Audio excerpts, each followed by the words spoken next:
Ahora sí, lo hablamos hace un ratito nada más. Entendemos que es un tema súper delicado que hay que tratar, desarrollar, visibilizar. Hablemos de salud mental y de los problemas que mucha gente está atravesando. Lo decíamos, lo hace visible Alejandro Sanz, diciendo él en primera persona: estoy transitando días tremendos, oscuros, sumergidos en depresión. En la total oscuridad. Karina, que dice lo mismo, ¿no? Y son dos referentes. Y digo, dos ejemplos de tantos, de tantos, de tantos. Hay que hablar de esto que está atravesando muchísima gente, muchísimas personas. Está Benigno Gutiérrez para tratar este tema como corresponde, como solo lo sabe hacer él, porque es la palabra autorizada. Qué gusto recibirte, Benigno. ¿Cómo va? Un gusto estar con ustedes. ¿Cómo estamos? Bien, gracias a Dios. Hola, Benigno, Qué ¿cómo temita estás? este. Nos hemos pasado hoy, antes de que vos llegaras, en lo que le pasa, como decía Majo, a dos famosos. Alejandro Sanz, Karina la princesita, ambos estrellas de la canción, cada uno en su medida, de larga trayectoria, de mucho éxito. Uno podría decir, bueno, les ocurre porque son famosos. Pero le pasa a muchísima gente. Sin duda. Muchísima gente, hasta gente que no sabemos, que anda por la vida con depresión. Sí. ¿Cómo se encuadra el tema de la depresión? ¿Qué es exactamente, para tenerlo claro una vez más, qué diferencia el diagnóstico de decir una persona está deprimida a decir una persona está sencillamente triste por unos días, por un tiempo? La depresión se la puede ver desde un punto de vista muy restringido o muy amplio. Ajá. ¿En qué sentido? Existe una depresión que es la que sirve como modelo, que es lo que se llama la depresión mayor endógena, que es una depresión que surge desde la biología misma, que tiene un carácter hereditario, que tiene muchos síntomas, pero que afecta muchísimo el ánimo, pero en realidad el término depresión proviene de que le falta presión desde adentro. Ajá. Vale decir, la vitalidad, nosotros cuando nos levantamos y tenemos, bueno, si hemos tenido la suerte de descansar, hay una especie de recarga de un conjunto de energía que se llama energía vital. Sí, esa energía vital se transmite a nivel del ánimo. Correcto. Y da un ánimo mejor, que es lo que permite no solo reírse o no reírse, o sentirse que uno está contento, que sería lo que uno asocia con depresión, que es contento o triste, sino que uno tiene energía para todo eso. Ajá. Eso es la depresión, porque es la falta de presión. Clarísimo. Ese es en el sentido más profundo del término, digamos, pero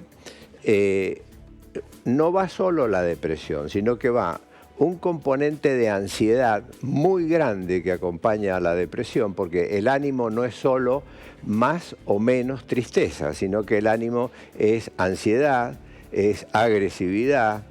Entonces, un componente de ansiedad muy grande que va acompañando a la depresión, y además otras dos cosas fundamentales para este tipo de depresión, que es lo que se llama la inhibición psíquica y la inhibición física, lo que la gente conoce como el que se queda quieto, no se puede mover de la cama. Sí. Y es verdad que no se puede mover de la cama, no es que esté usando la situación.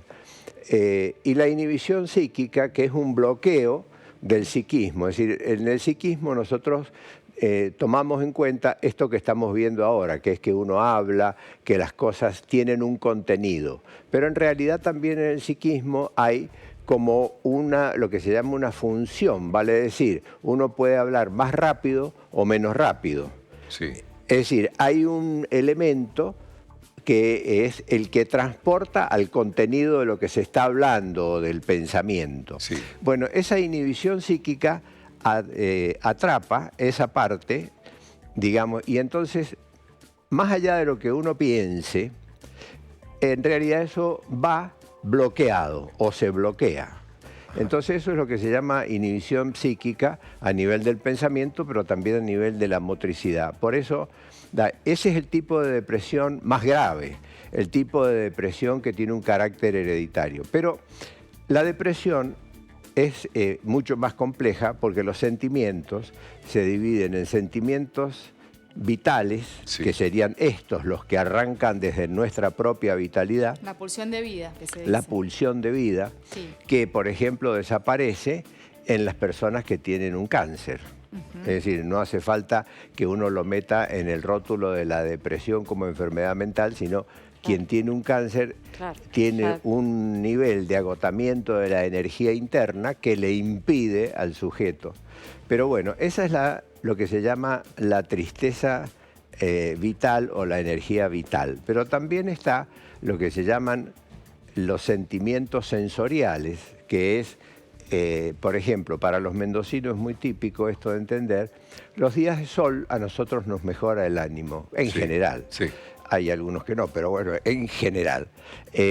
Y los días que se ponen grises, que se acortan los días, que está todo medio oscuro, el ánimo tiende a disminuir. ¿Es una depresión exógena, Benigno? Porque recién hablaste de la endógena, que es la parte interna hereditaria. Exacto. Ahora estamos hablando de la exógena. Exacto. Cuando el contexto me hace a mí sentirme triste. Exacto, cuando el climático, contexto familiar, que no es de la vida de relación de las personas, sino lo que ocurre, por ejemplo, en los países nórdicos, que tienen un alto índice de suicidio y un alto índice de depresión, y tienen muy poca exposición solar. Los Eso días es lo son que se cortos. llama depresión por falta Claro. de energía solar. Sí. Pero se explica para muchos otros sentimientos sensoriales, como Claro. es, por ejemplo, el caso de los viejos o de los niños a los cuales nadie es capaz de darle una caricia. La caricia, que es el contacto sensorial, mejora el ánimo notablemente. No quiere decir esto que uno tiene que andar toqueteando a todos los viejos y a todos los niños por la calle, por supuesto, entendámonos. No, Entonces, porque estos son los que se llaman sentimientos sensoriales, pero también están otros sentimientos que se llaman los sentimientos psíquicos o del yo, que son los sentimientos de la vida de relación, que son aquellos sentimientos que aparecen movilizados para Sí. más o para menos, dependiendo del vínculo que nosotros tenemos con las personas que nos rodean. O sea, aquí ya no con el ambiente, sino con las personas que nos rodean. Por ejemplo, si uno estuviera acá y entra una persona que a uno le gusta mucho por distintas razones, ya sea por la parte emocional o estética o lo que sea, y uno ve que se aparece esa persona, uno se pone más contento.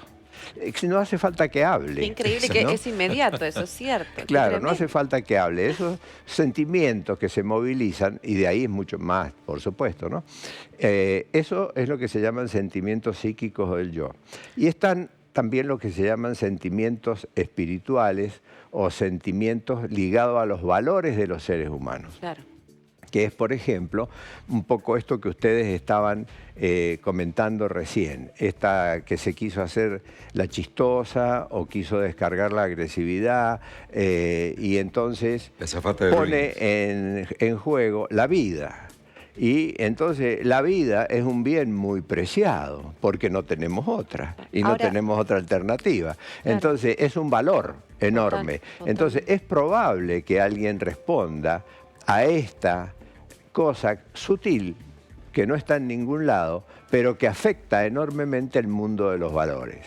Y lo afecta ya sea para movilizar el llanto, alguien se puede poner a llorar desesperadamente, o se puede poner muy violento. Vale decir, los sentimientos no son solamente el sentimiento de más o menos tristeza, sino que puede ser más o menos ansiedad, o más o menos agresividad. Ahora, pero Benigno, ¿cómo se llama esto que están atravesando, por poner dos figuras, estas dos personas que mencionábamos, ¿qué están sintiendo? ¿Qué les está pasando? Que entiendo es el caso de mucha gente, que no detienen su vida, porque deben seguir con un malestar, lo exponen, lo cuentan, estoy pasando días muy tristes, obviamente algunos días en cama, otros días se levantan, logran salir, logran trabajar, porque hay que trabajar, muchas veces hay que seguir haciéndolo, tienen una vida aparente buena, si se quiere, entre comillas, digamos, ¿no?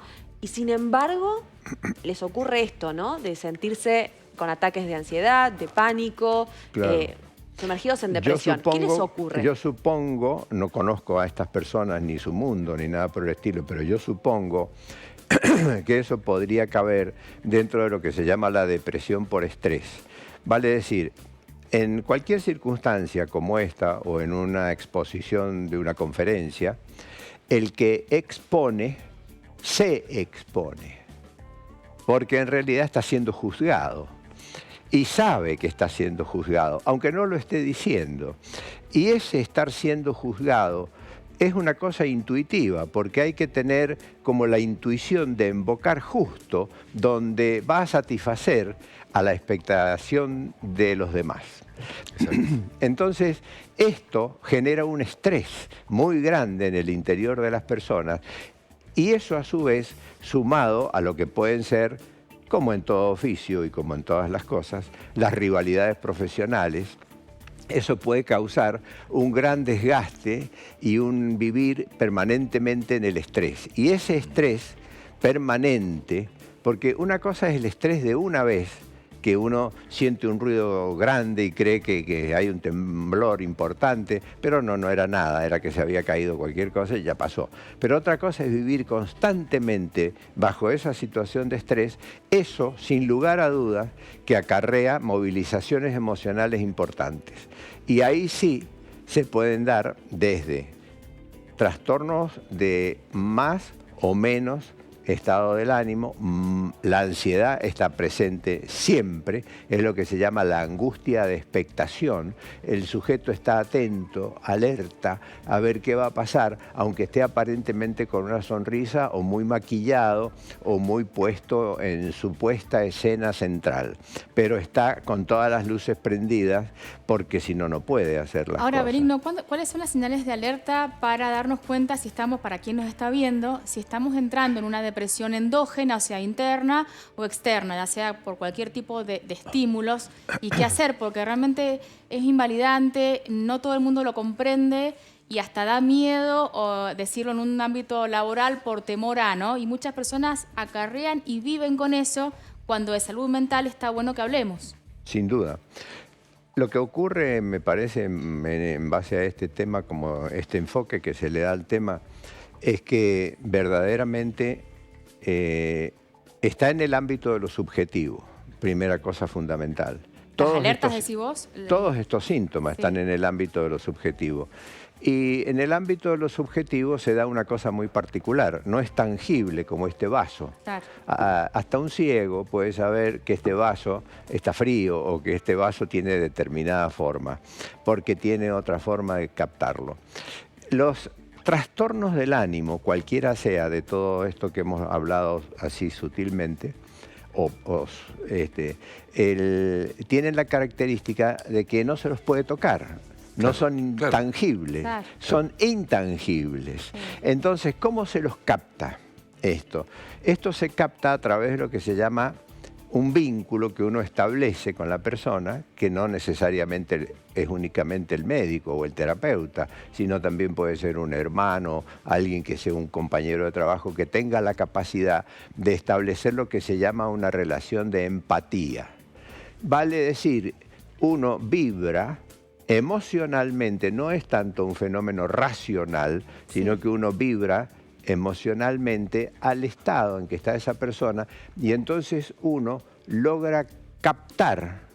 No es que uno va a vivir exactamente lo que vive esa persona, sino que uno logra captar lo que esa persona está viviendo. Entonces eso uno lo puede hacer objetivo siendo subjetivo, aunque parezca un juego de palabras, ¿no? Lo hace objetivo para poder trabajar con eso. ¿Y cómo lo ayudas? ¿Cómo te acercas a esa persona? Bueno, y entonces ese es el vínculo donde se mantiene la empatía para poder llegar a la persona y para poder ahí sí, en la medida de lo posible, llevarlo a palabras o a comportamientos, porque el lenguaje no es solo la palabra. El lenguaje también es la actitud que uno tiene, el modo como uno se encuentra con las personas. Todo eso es un lenguaje de comunicación. Y si en ese lenguaje de comunicación hay contención, hay capacidad de receptar lo que esa persona tiene y hay capacidad de hacer, aunque sea una teoría, de lo que está ocurriendo y poderlo intercambiar con esa persona para ver si eso es cierto, eso evidentemente es un factor de ayuda muy importante y es un núcleo de psicoterapia muy importante. Una de las quizá últimas consultas que te hacemos por hoy. Es tan rico siempre hablar con vos, sabes tanto.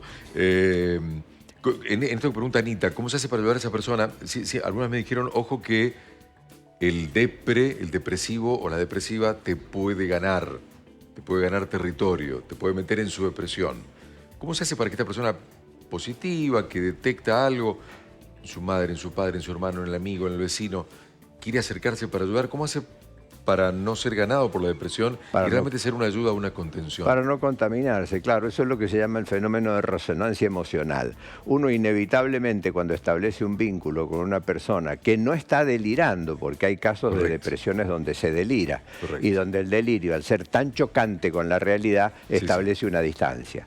Pero en los casos que constituye el 90 y pico %, digamos, de las consultas o de los encuentros, evidentemente, cuando uno está con una persona y uno hace ese movimiento de empatía para establecer un vínculo y penetrar en el mundo de las vivencias de esa persona, no en el mundo de los razonamientos, sino en el mundo de las vivencias, evidentemente uno, quiera o no quiera, tiene un fenómeno de resonancia emocional, vale decir, se produce en el interior de uno lo que se llama tocar algunos puntitos que uno también los puede tener.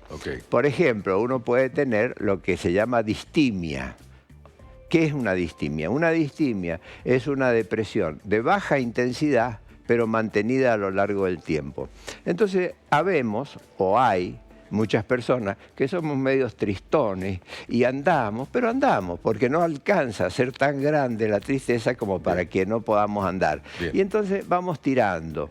Cuando se le suma una cosa de este tipo, eso se hace más grande, es una depresión que se hace más grande. Obviamente que eso es todo un mecanismo donde lleva a que las personas que no están en la profesión, digamos, ¿no es cierto?, suelan pasar por dos etapas con una persona que está deprimida. Una primera etapa donde hay un fenómeno de vinculación, un esfuerzo de empatía para tratar de estar en la situación del otro y luego de hacerlo una, dos veces y no poder modificarlo, se capta algo que tiene muy propiamente la enfermedad, que es que la enfermedad no se la maneja voluntariamente, ni se la maneja porque uno lo decida ni a chicotazos, sino que la enfermedad tiene una evolución propia y una fuerza propia. Eso a la otra persona, no al que está pasando el mal momento, sino al que intenta arrimarse, le produce una sensación de frustración. Y esa sensación de frustración viene acompañada de un refrán que dice que la frustración acarrea la agresividad. Entonces el segundo tiempo suele ser, no siempre, pero se da frecuentemente, el primer tiempo es tratar de solidarizarse y ponerse en el lugar del otro. Y el segundo tiempo es decirle, anda, arreglátela y que Dios te ayude y reventá. Es decir, vale decir una ruptura del vínculo, porque ahí hay una dificultad muy grande para llegar a comprender, no a la persona, sino a que eso es una enfermedad que camina por sus propios carriles. Es lo que se llama en medicina el genio de la enfermedad. Vale decir, la enfermedad es como que tiene su carácter y anda como le da la gana. Benigno, nos quedaríamos horas charlando del tema porque es un tema tan apasionante. Y mucha gente nos está agradeciendo esto, así que muchísimas gracias a vos por venir. Gracias a ustedes. En cualquier momento nos encontramos de nuevo. Gracias, Benigno. Gracias. Hasta luego.